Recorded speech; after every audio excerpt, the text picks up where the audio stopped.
Go for the pulls and the pools. Go for the oohs and the ahs. Go for the bubbles and the bubbly. Go for the story and the stories. Go for the win. Go to Ocean Casino Resort. Book your trip at theoceanac.com.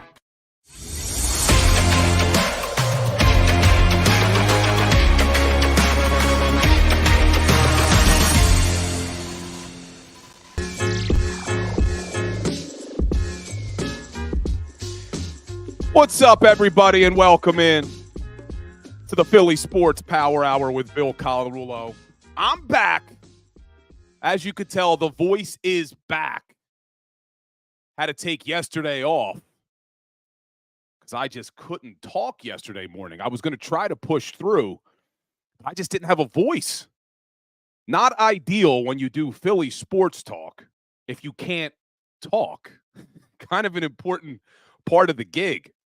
So I apologize. I wanted to spend Valentine's Day with my Power Hour crew.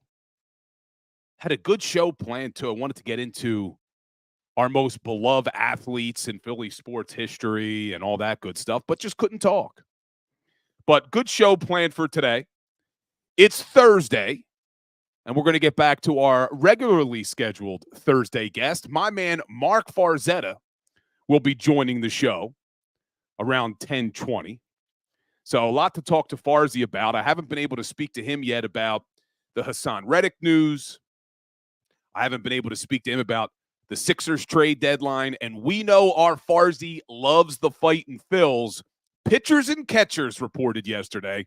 So we'll do some Phillies talk as well with our man, Mark Farzetta. But it is good to see the Power Hour crew in the chat. And I see right off the bat, it's Fannie Woods saying prayers for Kansas City. Absolutely. Yesterday, I'm sure you all saw the news, the unfortunate shooting at the Kansas City Chiefs parade. Terrible. Kids involved. One person lost their life. The good news I heard today was all of the patients at the Children's Hospital are expected to make a full recovery. So that is great news. Look for the positives. I'm sure we'll start to learn more information about what the hell happened, but yeah, our prayers go out to everybody in Kansas City for sure. But let's get a little roll call from the Power Hour crew. We are streaming live not only on the JAKIB Sports Network, but we are also live across all my social media platforms. So make sure you're following and subscribe to Bill Colarulo everywhere as well. And I see Rob from Temple in the house. Adam's Exploits, Flexin and Steppin, Thaddeus, Chwiz, Fanny, RJ, I'm Awake, Carlos, Franny Iardi, William Stark, Big D, A-Track, Wine Niners Wine. Who else we got in the house? Sack the QB, Denise Larada is here. And a bunch of people checking in on TikTok as well. Good morning. Welcome to the Philly Sports Power Hour. A lot to talk about today. And if I missed you, I apologize, but thank you for being here. Let's talk about the Philadelphia Flyers, because the big news yesterday, Sean Couturier named the 20th captain in Philadelphia Flyers history, and this is well-deserved.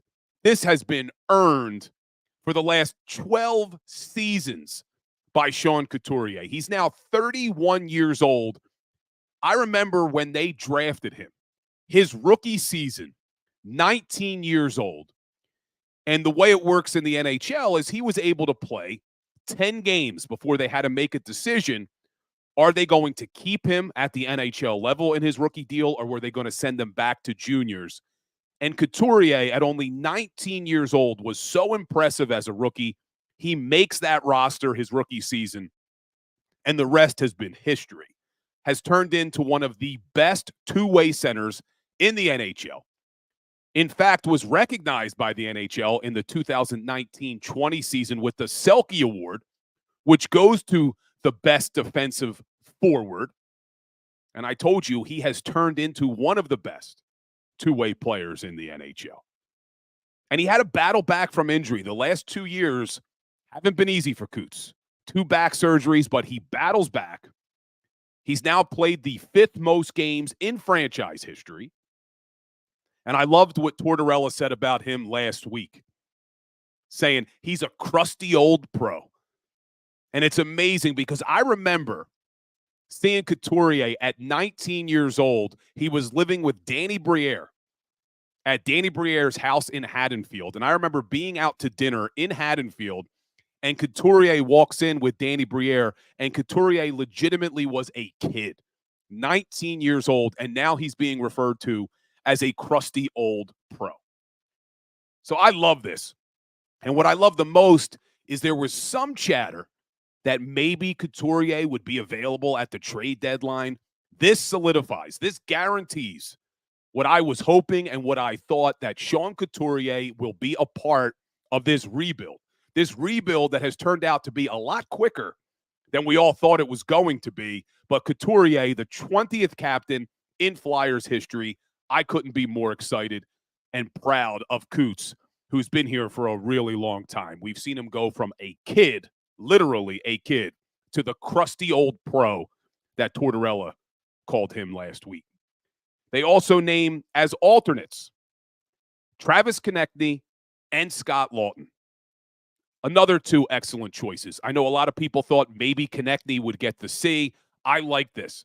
Coots is your captain. Konechny is your alternate along with Scotty Laughton. And I'm also hoping that this means Scotty Laughton's safe at the excuse me. Uh-oh. Here we go.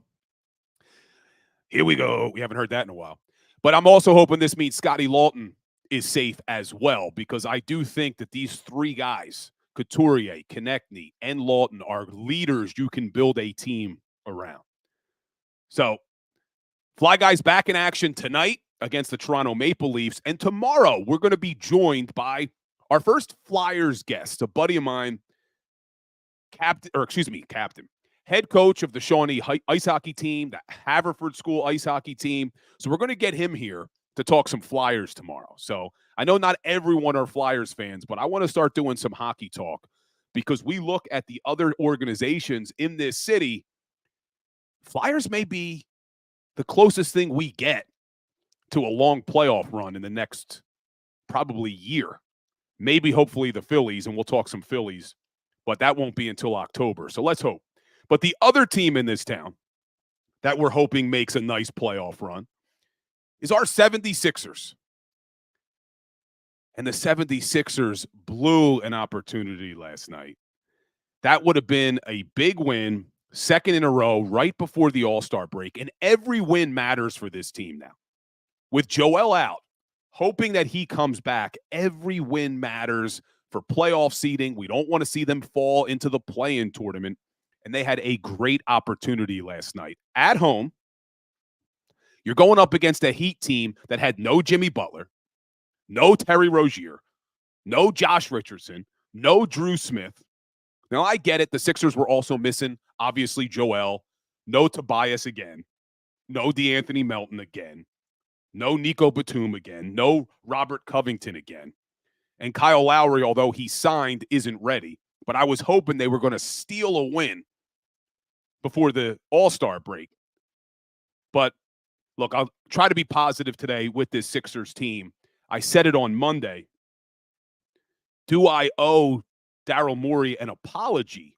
Because I was angry over the weekend on The Fanatic about him trying to sell us on the idea that Buddy Hield was the best player moved at the deadline. I think he even said opposing teams fear Buddy Hield. And I'm saying, come on, Daryl. Relax. Well, I'll tell you what. Buddy Hield, I know it's only been a few games, but Buddy Hield is turning out to be 10 times better than I ever could have thought or imagined. Look, we knew he could shoot the 3-ball. We knew that.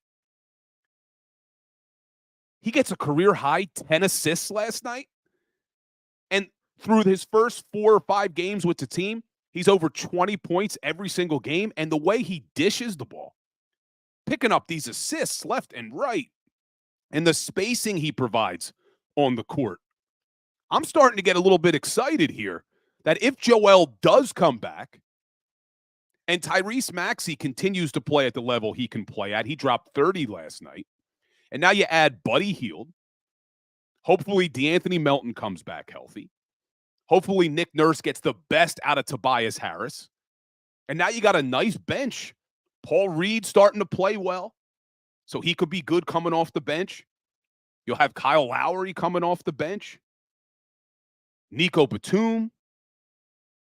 I don't know. Cam Payne, who they made the trade for, that a lot of people were upset, including myself, that they traded away Pat Bev. I didn't think it was as big of a deal as some people thought. But Cam Payne looks good. So I don't know. I mean, I allow myself every year, and I know we all do this, to get excited, and then the Sixers let us down. But you look at some of these pieces and some of these moves, if Joel can come back, they do have some depth. They do have the depth to maybe steal some series. I still don't think they can get past the Boston Celtics. But, hey, we'll worry about that when the time comes. But you look right now, Sixers have the 8th best odds to win the NBA title. And they have the 5th best odds to get out of the East. What's crazy is Cleveland has less odds to win it all, but better odds to win the Eastern Conference than the Sixers. So I don't understand that one. Probably just the way they think it's going to set up and all that. But we'll talk some more Sixers with Farzi when he joins the show. Let's talk some Eagles for a second. Because if you follow this show, if you follow me, you know I've been saying it for a couple of weeks that this was coming with Haason Reddick. None of this Reddick stuff is surprising to me and shouldn't be surprising to you because we talked about it 2 weeks ago. We knew it was coming because of the contract. So now it gets reported, and we haven't had a chance to talk about this yet because I wasn't here yesterday. Well, now it gets reported by Jordan Schultz of Bleacher Report that Haason Reddick said to him, I would like to get an extension done here at home. At no point did I ever tell the organization I want to be traded. This is home for me. I was born and raised here. 2 of the most fun years playing football in my life came here. I've cherished being an Eagle. And I've seen some fans and some media outlets running with this, talking about how dare the Eagles try to spin this, that they granted him permission to seek a trade. He never asked for a trade. What are they doing? What is Howie Roseman doing?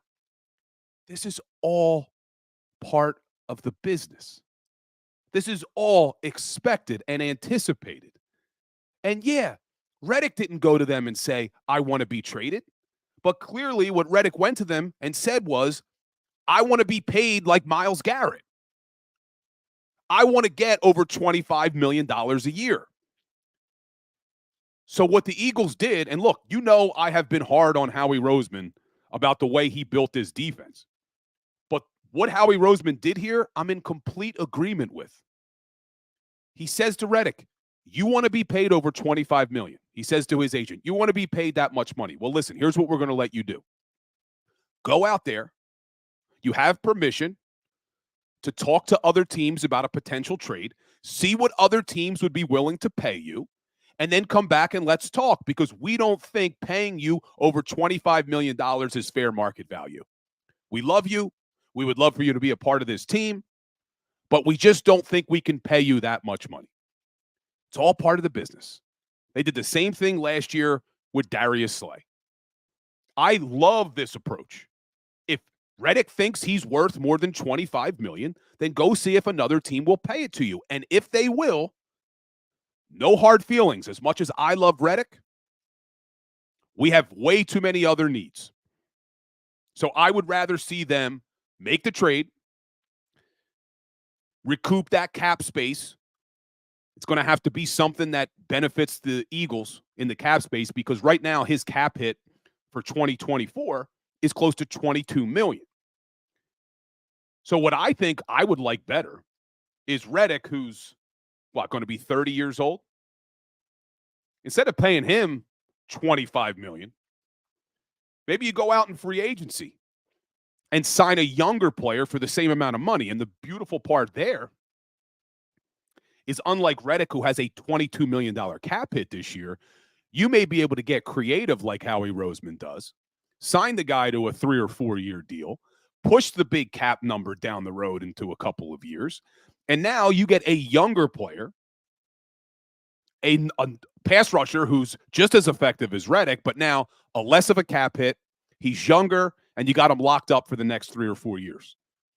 So I'm not saying that's what's going to happen, but what I'm saying is I want us to all relax and let this play out. There's no need to overreact to what's going on with Reddick. Number one, it shouldn't be a surprise. And number two, we don't necessarily know how it's all going to play out. And I see my man in the chat, Kenny Sanders II, saying, when are we going to hear about some Penn State football? Kenny Sanders is my teammate, college football. And he's been with the Penn State Nittany Lions for a long time. Does a great job with scouting and everything else on that Penn State team. What's going on, Kenny? Good to see you here, my man. So we'll talk some Penn State. Not today, but we'll talk some Penn State. Also, before we break, and we're joined by Mark Farzetta, I just want to talk quickly about the 49ers and Kyle Shanahan. Because we've talked about, hold on, before we move on, I see Paul Mancini asking about who's the younger edge players available. Exactly. Brian Burns, Chase Young. I'm not a huge Chase Young guy. Brian Burns is one. Josh Allen is another. Andrew Van Ginkel, who just played under Vic Fangio in Miami. You know, these are guys that maybe you could get a little bit cheaper. How old's Van Ginkel now? Let's see how old Van Ginkel is. So he's 28, so not as young as some of these other guys. But if you could get a Van Ginkel in here, we have a lot of other needs on this defense. A lot of other needs. So if Reddick wants to be paid over $25 million, I don't think they're going to do it, especially with the way the cap would work and the cap hits. But real quickly, 49ers, Kyle Shanahan. We keep talking about how this 49ers team loves to make excuses for everything. And now Kyle Shanahan fires Steve Wilks as defensive coordinator. You had this season the number 3 defense in the entire NFL, giving up only 17 points a game. The number 3 rushing defense, a top 10 defense in terms of total yards against, top 7 in sacks. And you go into this Super Bowl against the greatest player we may have ever seen at the quarterback position, and you hold him to 19 points in regulation. And it was Kyle Shanahan's decision to take the ball to start overtime, to give Patrick Mahomes not 3 downs, but 4 downs that entire last drive. You have one of the best offenses in the league with Brandon Ayuk, Deebo Samuel, George Kittle, Christian McCaffrey, Trent Williams, and you only put up 19 points in the damn Super Bowl, and you fire your defensive coordinator? So just like these players were making excuses for an entire year, pointing the finger at everybody else after the NFC Championship game, I remember questioning, why isn't Kyle Shanahan telling these players to shut up? That if this was the Eagles, I know Sirianni and Howie Roseman would have been telling them, stop making the excuses publicly, stop talking. Well, now, clearly it's because it comes from Kyle Shanahan. You're going to fire your defensive coordinator when, let's be honest, you were the reason that you lost that Super Bowl in overtime? You were the reason that your team took the ball instead of kicking off and gave Patrick Mahomes 4 downs? Crazy, man. I'm going to love watching the Super Bowl hangover take its effect on this 49ers team. That's for damn sure. Going to love every second of it. Now, the only thing that scares me is if the 49ers go out there and they bring in a Mike Vrabel or a Bill Belichick to be their DC, which is a real possibility, but we'll keep monitoring that. But when we get back from the break, we're going to be joined by my man, Mark Farzetta, who we haven't had on the show in a couple of weeks.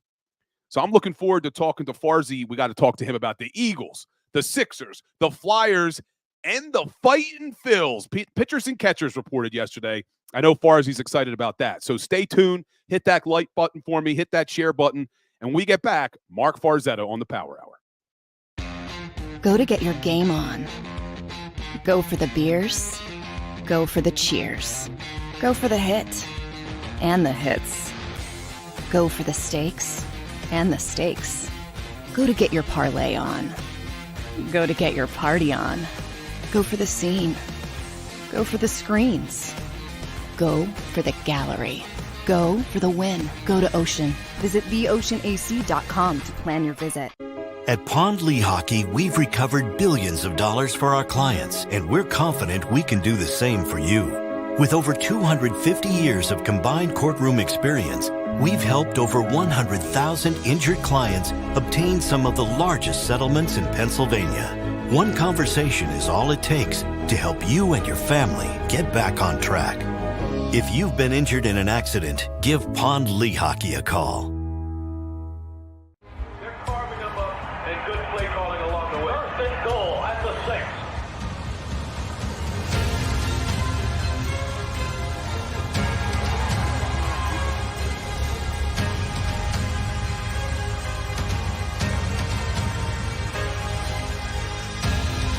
On the field of life, First Trust Bank is there for you. Champions on 3. 1, 2, 3. Because Philadelphia dreams deserve a Philadelphia bank.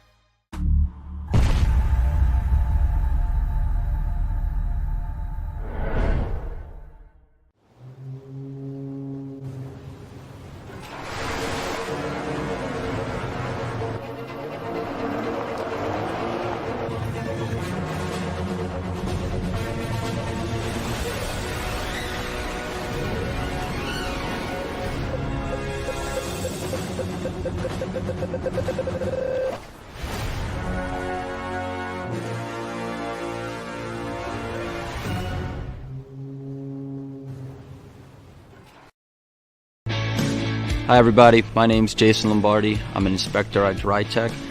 At DryTech we offer 3 major services, the first one being basement waterproofing, the second service we offer is foundation and structural repairs, and then the third service that we offer is mold remediation. If you feel you are having a waterproofing issue, give DryTech a call or check us out online.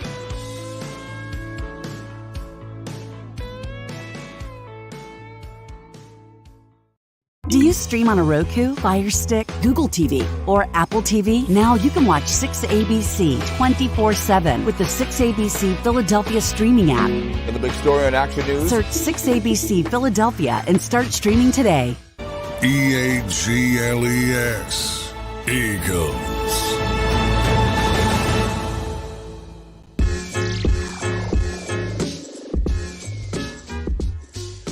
What's up, everybody, and welcome back into the Philly Sports Power Hour. I'm Bill Colarulo. Again, I apologize for missing yesterday. It hurt missing my Power Hour crew on Valentine's Day, of all days. But I'm going to make it up to you today because not only am I here, but the one and only Mark Farzetta joining the Power Hour. What's going on, my brother? What was going on there yesterday? A little Valentine's getaway? You couldn't do Power Hour? What's going on there? I wish, man. I was sick. I lost my voice. Sorry to hear I'm that. not used to this, man. I'm talking 7 days a week now because I do this 5 days, and then I do the radio show Saturday and Sunday, and then I just lost my voice. I got to get is it the espresso that helps with the voice? What is it, Mark? I mean, the old standby of the old tea with honey, that seems to be a pretty damn good cure-all for me. Also, staying away from anything dairy. The cheeses, the milks, whatever, ice cream, those are a killer. And Gatorade, for whatever reason, Gatorade would kill my voice also. So those are the things I've stayed away from ever since I started talking into a microphone with great regularity. Those are the keys. Yeah, Philly sports talk doesn't work when you can't talk. It's kind of a big factor in that. Yeah, the hot takes through sign language don't really hit. You know what I'm saying? Well, there's one sign you could give. We won't do it on the show, but you could read between the lines on that one. The universal, yes. So you weren't here last week. So Correct. I had Big Sills in the house instead. So him and I had a nice little debate. But I want to talk to you. There's so much to talk about because it's been a couple of weeks. Let's start with the Super Bowl. You and I didn't get a chance to talk about the Super Bowl. What do you think, first of all, about Kyle Shanahan and some of the decisions he made in that game? And now it being reported they fired Steve Wilks, their defensive coordinator. Yeah, he was the problem. That guy. Man, he was losing guys, loses Greenlaw, and then, it's all his fault they lost the Super Bowl. That's just stupid. They had a great defense, and they have a lot of key players on that defense, obviously, that are pretty special, and he knows how to corral them, and he knows how to organize them. He knows how to deploy them, and for some reason, he gets canned after that Super Bowl. Kyle Shanahan looks like a moron. He looks like a moron for taking the ball and then saying, oh, well, it's all about who's going to score third. It's like, what? Like, okay. All right. Whatever you say there, pal. And then also, there was a number of things that went wrong in that. That was one of them.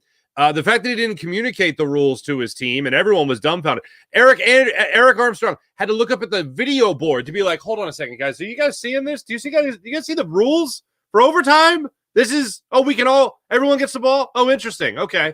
And then what killed me, and you and I talked about this throughout the Eagles season, because the Eagles did this a number of times, where they would get the ball back. They had won the coin toss, or they deferred, whatever the case was, and they were getting the ball after halftime. So they're getting the ball to start the second half. And they would get the ball deep in their own territory with 30, 40 seconds left on the clock and 2 or 3 timeouts. And it'd be like, all right, let's run a couple plays and just see what we get. Maybe we could get a score. Even if we get a field goal, maybe we could have a 10-point swing after the first possession of the second half. And Kyle Shanahan did not call timeouts, did not use any of his timeouts towards the end of the first half and get the ball back and at least attempt to get into field goal range, which, by the way, in the Super Bowl, field goal range was 55 yards. All right? That is incredible. And they didn't even attempt that. I said going into it, the Chiefs were going to win 27-20. Turned out to be 25-22. I just didn't feel like there was going to be a time where Patrick Mahomes and Travis Kelce and that Chiefs defense, Steve Spagnuolo, were going to lose. I just felt like they were going to win that game. The only time I really felt like it was threatened was when Mahomes threw the interception coming out of halftime.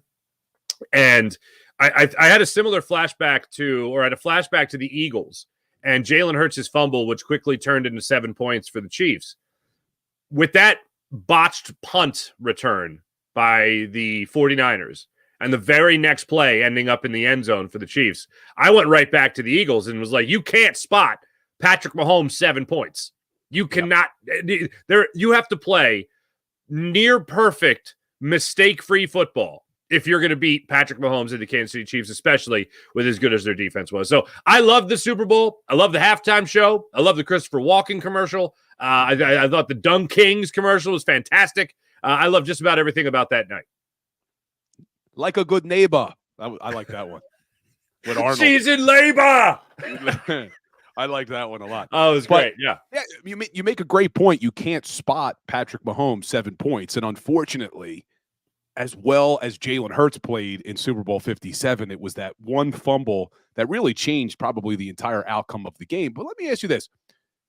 Now being able to look back at Super Bowl 57 and as well as Jalen Hurts played in that big game, and then you look at what Brock Purdy just did, and I know it's a different season, it's a different Chiefs defense, but do you feel a little bit better about Jalen Hurts going into 2024 after just watching Brock Purdy kind of have an okay game in Super Bowl 58? I feel better about – I always thought Jalen Hurts was going to bounce back and have a good year in this upcoming season.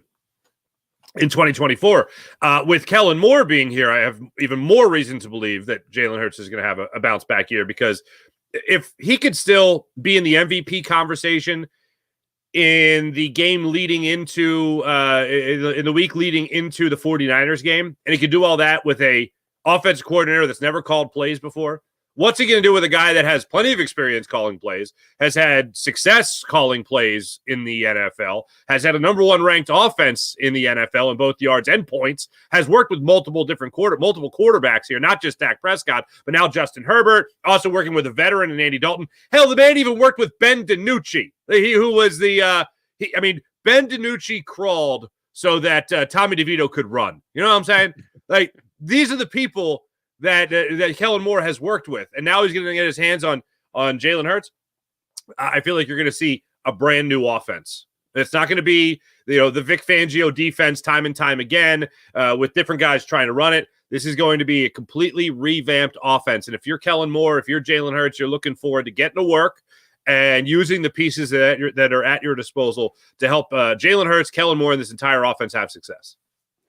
So I'm excited as well about Kellen Moore and what he's going to do for this offense. But there's another big question mark on that offense, and that is who's going to play center. Now, I've been taking some heat from the Power Hour crew and some people on social media because I've said that I would like to see Jason Kelce retire. I don't think this team, with all of the needs that they have across the board and on defense, has the luxury of having the highest paid center in the league, which is what Jason Kelce was last year. So I'm of the belief I'm okay with the drop-off in play. Let's move Cam Jurgens. It's the reason you drafted him to center. Let Jason Kelce enjoy Fox or Amazon or ESPN, whatever he's going to do, because he could do anything he wants. And let's take the money elsewhere. Let's build that defense. Let's maybe get a third wide receiver that's a threat instead of Quez Watkins, a second tight end that's a threat instead of Jack Stoll. First of all, it's a two-part question for you. What do you think he's going to do, Jason Kelce? And then two, what would you want him to do? I think he is going to play, and I want him to play. It's very rare nowadays where you see one of the people is like one of the highest paid players at their position in any sport, and they're the best. And if he's not the best, he's the second best. I mean, he's a top 2 at worst in the NFL. He's obviously a Hall of Famer. He's still very much playing at a high level. And what he means to this team, this locker room, and making sure they stick together. Like, look, the fact that everybody could come out to a man and say that everyone stuck together despite the turmoil, despite how the season ended, I think that has a lot to do with Fletcher Cox and Jason Kelce. I think you're going to lose Fletcher Cox. I think Fletcher Cox is done. Brandon Graham, I think, is sticking around, but he's going to be in a reduced role. My feeling is you need Jason Kelce to stick around, and I think he's going to be worth every penny he gets in the upcoming season. If he was going to retire, I think he would have done it by now after the Super Bowl. I know he's got time to think about it, and I know if you watch the Kelce documentary on Amazon and you saw him take it down to the last minute of making the announcement and mulling it over for as long as he did, with the gut punch that you had against the Bucs, if you're not going to retire then, I don't think you're retiring. The fact that it's dragged, I mean, I hate to even use the term dragged on, but the fact that we're still talking about it in the way that we're talking about it, the fact that he still talks about the team in a lot of instances as when he gave that Nick Sirianni vote of confidence on the New Heights podcast. I know everyone heard him giving that vote of confidence, but all I heard was we. But then he goes out and he interviews with ESPN. He goes out and talks to all the networks out there in Vegas, does his New Heights podcast, experiences the Super Bowl victory for his brother and all that. And he actually used the term for the first time ever, they, when talking about the Philadelphia Eagles. He was on Chris Long's Green Light podcast, and he referred to the Eagles as they, them, and their multiple times, which is why I took a step back and said, wow, he's retiring, because I've never heard him talk about the Eagles in third person before this week. Yeah, when he did an interview on the field in Baltimore when the Ravens lost to the Chiefs, and obviously Travis Kelce went on to the Super Bowl. When he did an interview on the field with Olivia Reiner, the Inquirer, he gave two really interesting quotes. One had to do with envisioning himself scratching the itch of competitive nature by staying around the Eagles, not playing for the Eagles, but staying around the Eagles. And that was the first time I heard him talk about anything that would scratch that itch that wasn't playing, whether that be in the front office, whether it be scouting, whether that be an advisor, an ambassador, whether that being swoop, part-time, whatever the case might be, because he could do it all. But then he rallied around the idea of, man, this team's going to be really good. And he said, we could do this, we could do that. I really want to be around it. Then the next gear is what you're referencing there with Chris Long, when he said, I'm trying not to, and this is the first time you heard him remove himself from the Eagles. I'm trying not to let the fact that they're going to be really good influence my decision. That, to me, is a man that is in the state of making the decision. He's at the point of making the decision where he is removing himself from it as much as he can, looking at it, no pun intended, from a bird's eye view, and going, what am I doing? Do I want to continue to play? I can, and I can play at a high level. I definitely have 1 year left in me in terms of being able to play. Do I want that to be the case? Do I want to enjoy my family? Do I want to not have to, run around and stay in somewhat of shape and bang my head on every play? Do I not want to put the Guardian helmet on my helmet to go into OTAs? Do I not want to go through all that? The thing that jumped out to me, even more so than they, was mentally prepare. Can I mentally prepare myself for another year? That's a daunting thing, Because if you decide you're in, but you're in it because you think the team's going to be really good, you think that retirement's just not for you just yet, but this is better than retirement, so I'm just going to play. If you're just doing it for that, you're going to get distracted easy. You're not going to be in great shape. You're not going to be focused. If mentally speaking, you're not wrapping your head around the idea of playing for one full year, you could be in week 3 going, what the hell was I thinking? If things don't start out well, if the Kellen Moore offense doesn't click, if Vic Fangio's defense sucks, if Brazil sucks, you could be like, what the hell was I thinking? So the idea of him wrapping his head around mentally playing one more year, that's the phase of the retirement process that he's in. If he comes out on the other side of that saying, I still got plenty left to go, then I think we'll get one more great year of Jason Kelce. Well, there's another question mark now on the other side of the football, and that is Haason Reddick. So it was reported over the weekend on Super Bowl Sunday that the Eagles have granted him permission to seek a trade. He then comes out earlier this week and says, hey, I never asked for a trade. I want to be here. What's going on, and do you think Reddick is here next year? I think Reddick is here next year. I love how the story was reported in both areas, because I feel like some of this was, I guess, punitive is the best word to use here.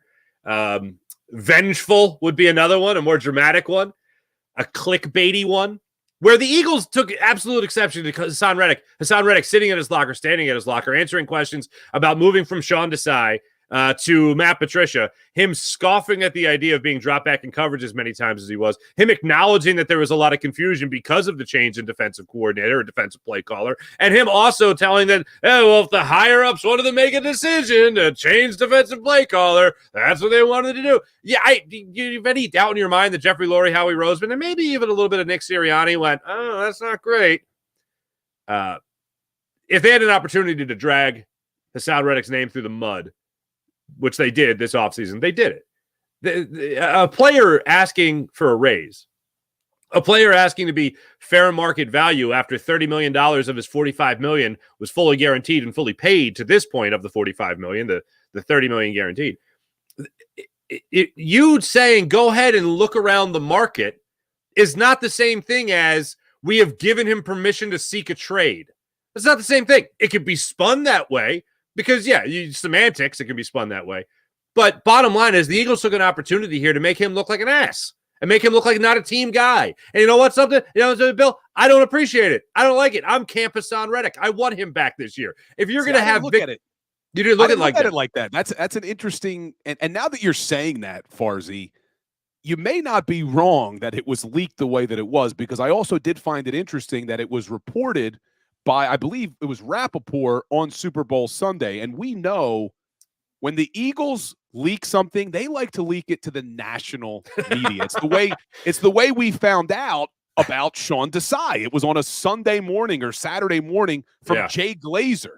Yeah. So when like Jeff McClain gets something, sometimes it's not the Eagles. But when it goes to these national reporters and the local guys don't have it, it's usually coming from up top. But see, I didn't look at it the way you're looking at it as, hey, they were trying to make Reddick look bad. I just thought, I've been saying this for 2 weeks, that this was coming, because if you look at his contract, it wasn't only that he wants more money, it's that his cap hit goes from $7 million this past season up to $22 million this season.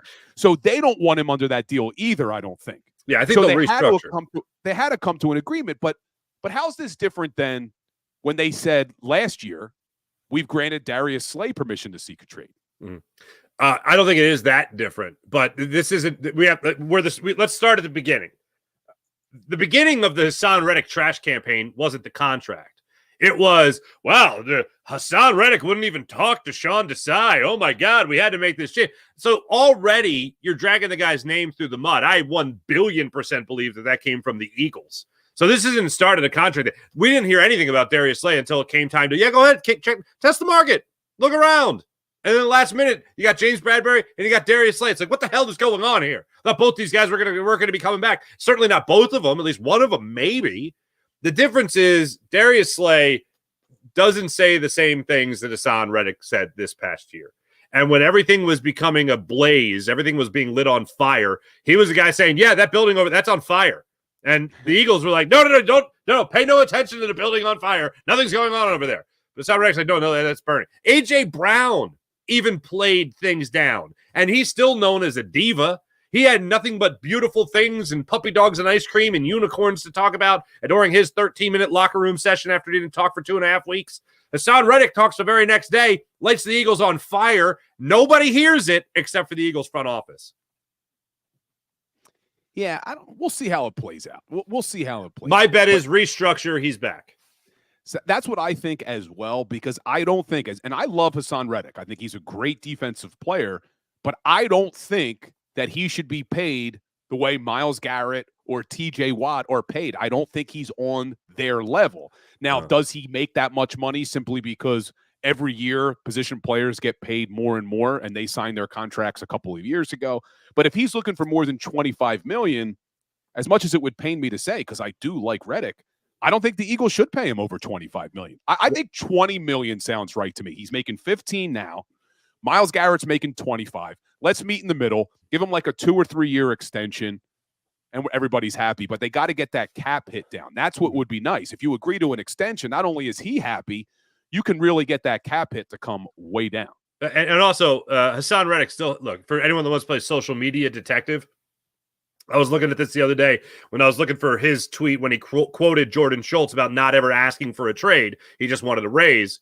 I noticed on his Twitter, he still has it pinned the day he signed with the Eagles. I'm coming home, like all excited, you know? So like when we analyze this stuff with AJ Brown, like, oh, he hates the Eagles. He took everything off. Well, this guy he loves being here. He's a Temple guy. He's a South Jersey guy. He wants to be here with the Philadelphia Eagles. Also, let me just ask you this real quick. When you're talking about a Vic Fangio defense, we all know that an all-out blitz in a Vic Fangio defense, if it happens at all, is like sending the house in a Fangio scheme is 5 men rush the quarterback. All right. I'd very much like it that if you're only going to have 5, that one of those guys is Haason Reddick. That's the way I look at it. So if you're talking about quarters, if you're talking about not blitzing a whole lot, one of the things that I would like to see is at least Haason Reddick be one of those guys in the few and far between instances Vic Fangio actually blitzes. Yeah, and real quick before we move on, Philly 007 says $20 million. What about the positions on defense? Well, Philly 007, I know you're here every day and you hear me preach it every day. It's not that important about the number they're paying him. It's the cap hit. So right now, under his current deal, he has a $22 million cap hit. So if they're able to actually give him a raise, but push that cap hit down the road, which we know Howie Roseman would like to do, that's why I'm suggesting the $20 million. Is it puts more money in his pocket, but it actually allows you to spend more money as an Eagles team to fill that defense. But enough Eagles talk. We got to talk some 76ers real quick, and then I want to talk about the fight in Phils. But we didn't get a chance to speak. The Sixers trade deadline last Thursday, they make some moves. They bring in Buddy Hield. They trade Pat Bev. They bring in Cam Payne. They get rid of Jaden Springer. We now can officially say Kyle Lowry is coming home. Over the weekend on my radio show, I was mad at Daryl Morey. I was saying, don't try to pull the wool over our eyes telling us you got the best player at the trade deadline in Buddy Hield. The only reason he was the best player was because everybody else got traded a week or two before. And now I'm saying, do I owe Daryl Morey an apology? Because Buddy Hield looks pretty damn good, Farzy. What do you think about the trades the Sixers made? I really like the trades. I'm amazed that the team right now won 2 in a row where they've been missing just about everybody. Buddy Hield has had obviously room to grow and get acclimated to playing with Tyrese Maxey. Ricky Council IV has been a godsend. I love his game and I love his mindset. I love his mentality. You know, a lot of people talk about being that dog, but they ain't that dog. I'm that dog. Like I love, like preach, rookie, preach. He's a tenacious player and I really like watching him. The trades for me are good. I like the trades. I even like bringing in Kyle Lowry. I said the only take to have on this trade, on this acquisition of Kyle Lowry, though, is not getting a 6-time All-Star because those days are done. He ain't that guy anymore. He's not going to be starting the vast majority of his games. I think of the 28 games he played in, or 29 games he played in with the Heat, he started all but 2 of them. I believe that's the number for him. He's not that All-Star caliber player anymore, but he is a leader. He's another dog. You don't have PJ Tucker, and that's all speaking of things being set on fire, you don't have PJ Tucker. You don't have Marcus Morris now. You don't have Patrick Beverly. You need someone else to come in here and be a little bit more of that experienced veteran dog. And Kyle Lowry is that guy. If Nick Nurse is having trouble having a message sink in, Kyle Lowry's the guy that can obviously drive that message home. You need a little bit of a floor general, a natural point guard. Kyle Lowry can be that for 17 minutes, 20 tops. Nowadays, he's not going to be playing 28 minutes a game like he has been in Miami. He's not going to be playing the 35 minutes a game like he was in Toronto. It's a good acquisition. All three acquisitions are good. What's a bigger story to me is what they could mean. The Sixers in 2 weeks are going to find out what's going on with Joel Embiid. I believe right before the deadline, they got a good feeling or they got good news, something encouraging that said, all right, you know what? We can't go out there and break the bank or trade every asset or, we can kick the tires like Daryl Morey did on LeBron James and Kevin Durant, God bless him, and Devin Booker. All right. But that wasn't happening. Hey, and I believe they can say is no. That's yeah, right. Exactly. And who was it? Rob Pelinka that came out right at answered the phone. Saw it was Daryl Morey and just went, he's not available. Just like that. So you love that at least the phone calls were made. But I think that these trades at least mean that Joel Embiid is not done for the season. I think it means that Joel Embiid is going to come back. I think what they have to do is they have to play him at least 2 or 3 weeks before the playoffs. And hopefully they have enough time to do that and let him ramp up, let him get in shape, load management the hell out of him. 15, 20 minutes, a night just to get him going and then have him ready for the playoffs. I believe these deals are in place to help the Sixers win right now when Joel Embiid comes back. That doesn't mean that they're finals favorites, but it puts them in the best possible position with a as close to healthy as possible Joel Embiid by the end of the season. Yeah, let's hope Joel, because obviously if he doesn't come back, none of this matters. Mm-hmm. But before we get into the Phils, little Flyers talk, too. Look at us going 4 for 4 today. They named Sean Couturier their 20th captain last night. I'm excited, man. I'm happy because, to me, not only do I think he's earned it, but now I'm happy because I had been hearing some rumbling that, hey, maybe Couturier would be available at the trade deadline. Mm-hmm. This almost guarantees he will be here and be a part of this rebuild, which I think is a smart decision. What do you think about them naming him a captain? It's long overdue. I mean, we know about the injuries, the back injury and all that stuff. He had to overcome that. He had to show that he could be healthy. He could be on the ice regularly because you don't want a guy, he's captain in name only, but you got 3 alternates running around out there, skating around out there that are filling the void when he's not there. When I was watching the game the other night, he did a post-game interview and I'm watching him and I'm just like, make this guy the captain already. Like I literally had that thought, like, just make him the captain. Let's go. Everyone understands he's next in line after Claude Giroux. Travis Konechny, not yet, at least. They're talking about a guy that could be gone. I don't want to see him gone, but could be gone because he gets something back, 25 goals so far in the season. But you look at Sean Couturier, it was long overdue. Everybody knew when Claude Giroux's time was up in Philadelphia, the next guy, if he could stay healthy long enough for him to be named the captain, was Sean Couturier. The guy has been great as a Flyer. He has been a great team player. And in a beautiful little off-the-ice drama story here in a good way, Sean Couturier was the roommate of Danny Briere when Sean Couturier was drafted, and by some, the steal of that draft. He roomed with Danny Briere. Danny Briere said, you could come stay with me and my sons in my house, and that's where you could live. And he was like, great. Now Danny Briere is the general manager of the Philadelphia Flyers, and Sean Couturier is the captain. I love it. The guy is a throwback in style of play to the Broad Street Bullies in terms of he'll do anything on the ice that the team needs. You don't see him fight, obviously, but he's a scrappy player who plays great defense still, can still handle the puck, and he's a very smart heads-up player. And he plays it with the mentality that every night is Game 7, and that's what you want in a captain. Yeah, I love Tortorella's quote last week. He's a crusty old pro. And it's just funny to hear Couturier now because it shows you and I are getting old too. Because to hear Couturier being referred to as a crusty old pro, I remember the 19-year-old Sean Couturier who was living in Haddonfield with Danny Briere. Before you joined the show, I talked about how I was out to dinner in Haddonfield and Couturier comes walking in with Danny Briere and the kids, and it looks like Couturier is one of the kids. Yeah, right. And, it's just, I'm happy he's here. I'm happy he's going to be a part of the rebuild. You did mention something, though, about Konechny, and I pray to God, and I think them naming him an alternate captain hopefully ensures that he's here too. I don't want to see them trade Konechny. I think he's a part of this. I think he should be. I know he would bring back something because he's a good player, but I think he's a player that you build around. And I just hope and pray that when the trade deadline comes, I know they're going to make some moves, and I know they have their eyes set on the future, but I want playoff hockey, Farzi. I want playoff hockey. I don't want to see them be complete sellers. Don't completely blow this thing up because they do have a young nucleus. I really do wonder how committed they're going to be to an actual rebuild. And I don't mean they have to go full-blown hinky process or anything like that, but before the season, I remember saying, don't do anything crazy in terms of don't make any big acquisition, don't make any big trade, don't try to win now and all that. But then they're playing well. They're in good standings in the Metro. They got this nice 4-game winning streak going after the All-Star break. They have looked good. Haason and Net has looked really good. They obviously named their captain. So things are going in the right direction. John Tortorella seems excited about the way these guys are playing. The fact that they show fight is a beautiful thing. And Scott Lawton had the beautiful wraparound goal the other night as the game winner. That was a beautiful thing. So I'm watching all this, and they're in a much better spot than I thought they would be in. And I miss playoff hockey too.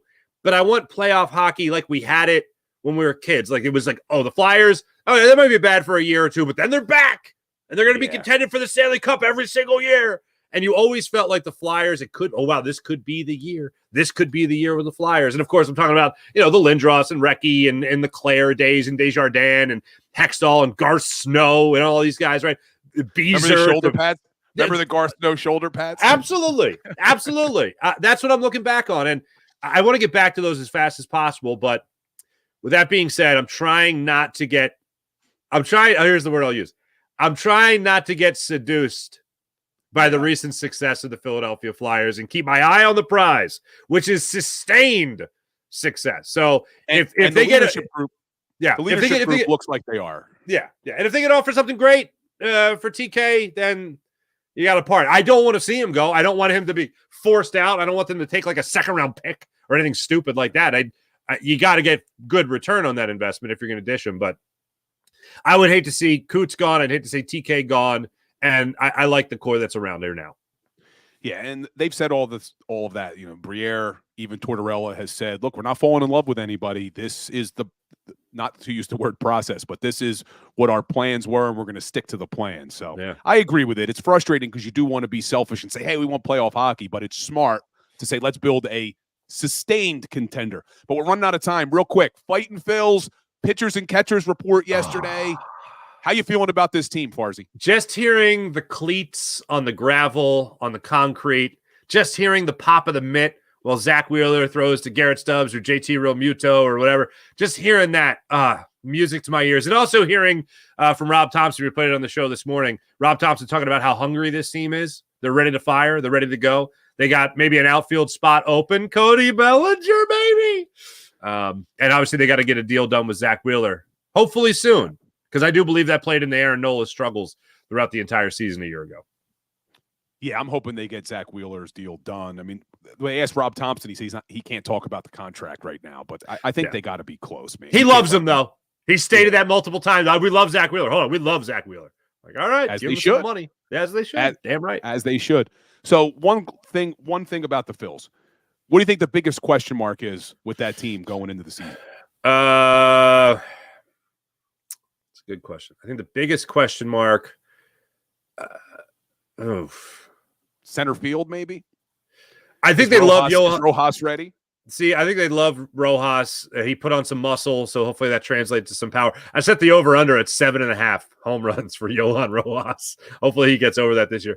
Brandon Marsh is on schedule. I think the biggest question is whether or not they're going to add one more name, whether that's Jordan Montgomery, whether that's Cody Bellinger. I think that's a big thing. Bryce Harper taking over full responsibility at first base is big. And look, they're not doing it. What the Phillies are going to do is Kyle Schwarber's leading off. But I would love to see Trey Turner in the return to form that we saw from last year be the leadoff guy and him be on base with Kyle Schwarber coming to the plate. That, to me, is music to my ears. That's what I hope they do. They're not going to because they're pretty damn good with Kyle Schwarber in the leadoff spot. But, that might be a big question right there, too. All right. One-word answer. Of the 4 major sports teams in Philadelphia, which team wins a championship next? One word.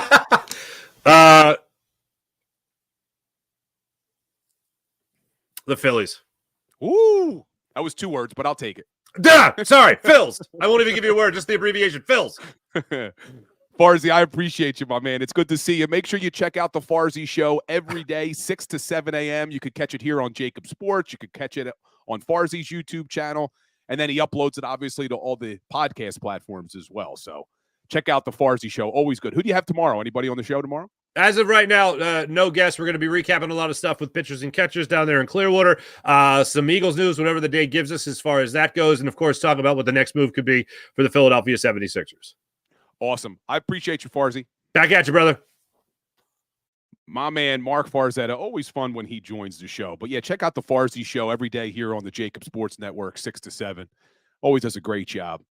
So we got some 4 for 4, and I see you in the chat. I only have an hour, so we can't get into the Wings and the Union and all these other sports teams, but we went for the Big 4. We got the Big 4 in. We did Eagles, Flyers, Sixers, Phillies. Look at us. Other news, we didn't really talk about it. Eagles signed an edge rusher, outside linebacker, Julian Aquara, former third-round pick. Back in 2020, 38 games, 9 career sacks. We'll see. Maybe a change of scenery helps him out, but nothing to really move the needle there, but we will see. But like we end every single Philly Sports Power Hour with a little Today in Sports History. February 15th, 1996. The Cleveland Browns fired Bill Belichick. He was 36-44 in his career. The Cleveland Browns fire the great Bill Belichick. He then became the assistant head coach and D-backs coach for New England in 1996 under Bill Parcells. Then he goes to the New York Jets. 1997 to 1999 was the assistant head coach there and defensive coordinator. They made him the head coach in January of 2000, and he lasted for 1 day. They announce he's the head coach, and then the next day, Belichick says he's resigning as head coach of the New York Jets, and the rest is history. He's hired by the New England Patriots, and I think he had some success when he was in New England, unfortunately. But does Bill Belichick, does he come back? Does he get a job? Does Kyle Shanahan consider bringing him in to be the defensive coordinator of the San Francisco 49ers? That's my concern. Do the 49ers go out and get a Mike Vrabel or a Bill Belichick?